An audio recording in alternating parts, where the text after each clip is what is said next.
What's up, witches? It's Luna here with a look at the full moon chart for the Capricorn full moon that is coming up on June 24th, 2021.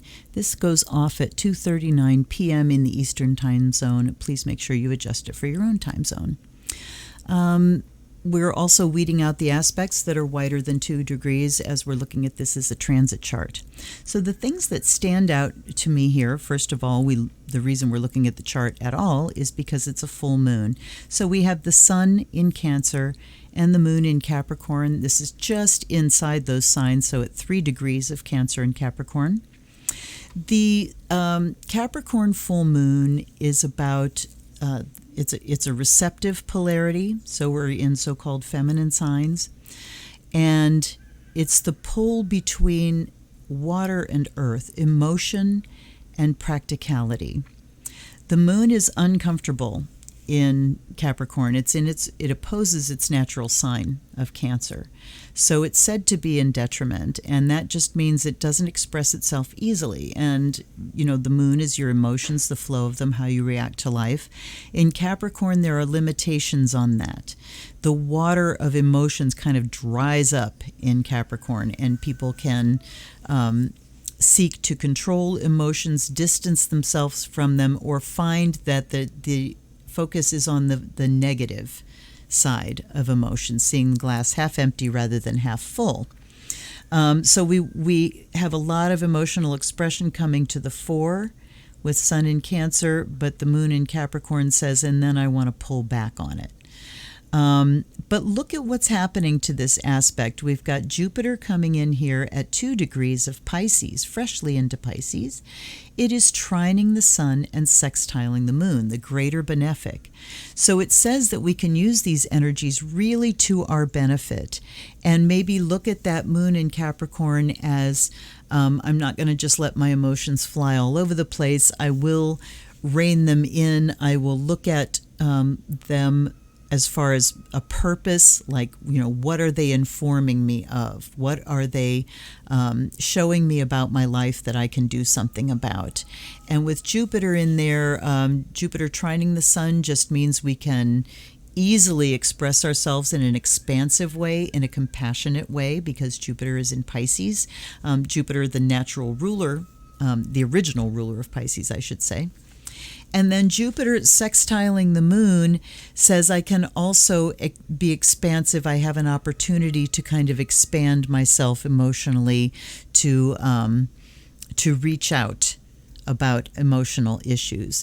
So this is setting up as something pretty dynamic and nice, because we've got the flowing aspects. We've got the sextile and the trine from the greater benefic, but because it's a full moon, there's tension there as well, and which gives us motivation and impetus to solve a problem. Okay, what else do we have going on here? We've got the Cancer Capricorn polarity really showing up strongly, echoed in a Venus-Pluto opposition. Now, we've been dealing with Pluto in Capricorn for ages already, but Venus going through Cancer is, a much more brief thing. So Venus in Cancer says we express emotions in a nurturing way. It says affections, it's our value system. So it's kind of hard because I'm mostly a natal astrologer, so I look at these things and I think about natal meanings, but then I have to shift gears a little bit and think about a weather report and the vibe around us. So Venus in Cancer as a vibe around us says that there's a lot of nurturing energy and nurturing affection to go around. It also talks about Cancer can rules the stomach. Venus there talks about a great time to just indulge in the foods that we love, the delicious things, fill our stomach, but things that taste so good and look good and are beautiful and all that kind of stuff. And then we've got it opposed to Pluto. Pluto can take things to an extreme. Pluto can get possessive.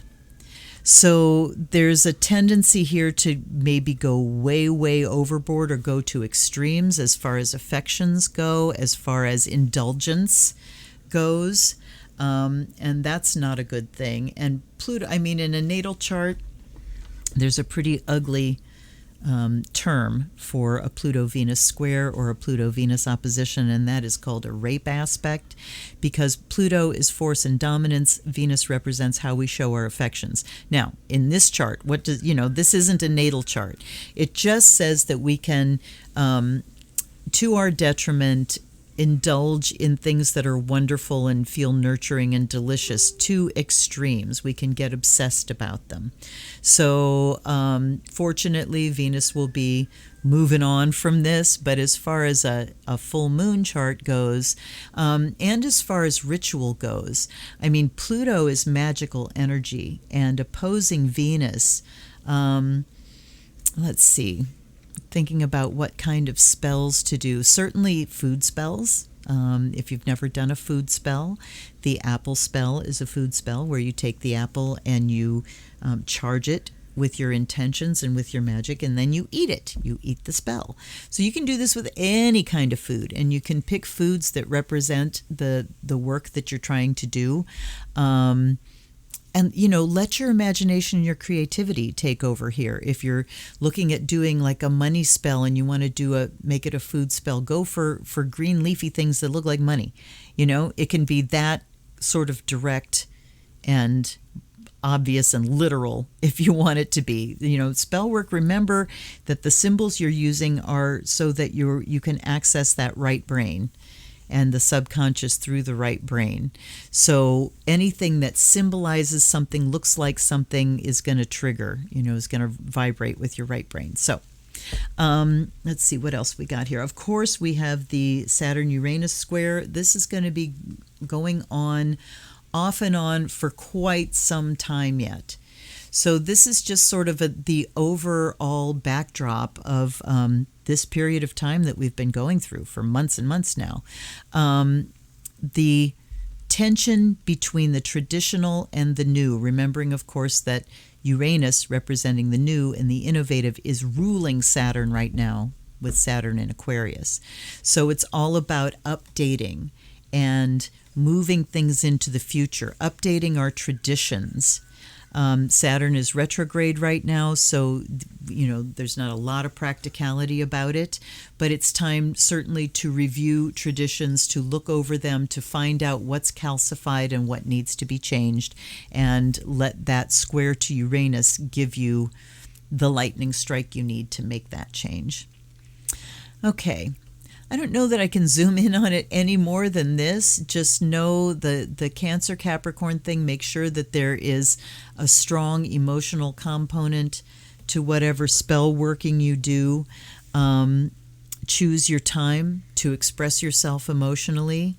Remember that the moon in Capricorn can make you tend just a little bit to the negative side of things. So keep an eye on that.